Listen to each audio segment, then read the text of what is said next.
कृषी मंत्री पद म्हणजे ओसाडगावची पाटीलकी, म्हणजे त्यांना जर मलई खाता येत नाही म्हणून जर त्यांनी असं विधान केलं असेल तर हा माणूस त्या पदाचा, त्या पात्रतेचाच नाही, त्याचा राजीनामा हा झालाच पाहिजे.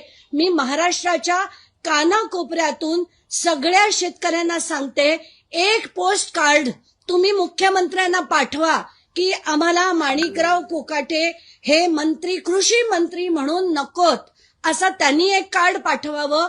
आणि दुसरं कार्ड शेतकऱ्यांनी पण पाठवावं, सामान्य जनतेने पण पाठवावं की आम्हाला मारामारी करणारे, गुन्हेगारी प्रवृत्तीचे, असे विधान भवनात मारामारी करणारे, मारामारी केल्यानंतर त्यांच्या मिरवणुका काढणारे असे लोक नकोत.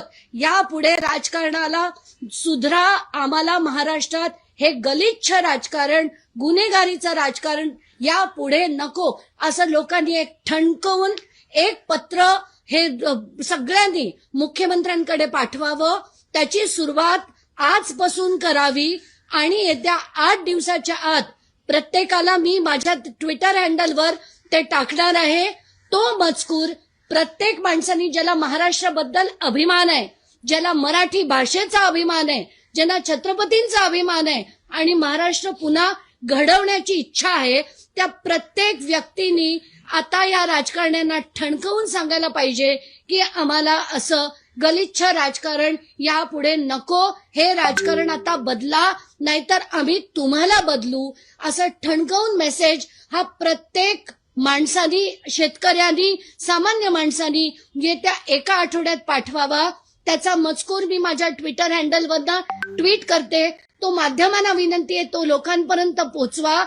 आणि जर झालं नाही तर 15 ऑगस्टच्या दिवशी सगळ्यात मोठं आंदोलन महाराष्ट्रात आम्ही सामान्य माणसं, सगळ्या सामाजिक संघटना, कुठलाही त्याच्यात राजकीय पक्ष येणार नाही, कारण राजकीय पक्ष सगळे एका माळेचे मणी आहेत. कोणीही त्यातले राजकारणातली माणसं आम्हाला नकोत. सामान्य माणूस लढा देऊ शकतो, हे आम्ही 15 ऑगस्टला आता दाखवून देऊ.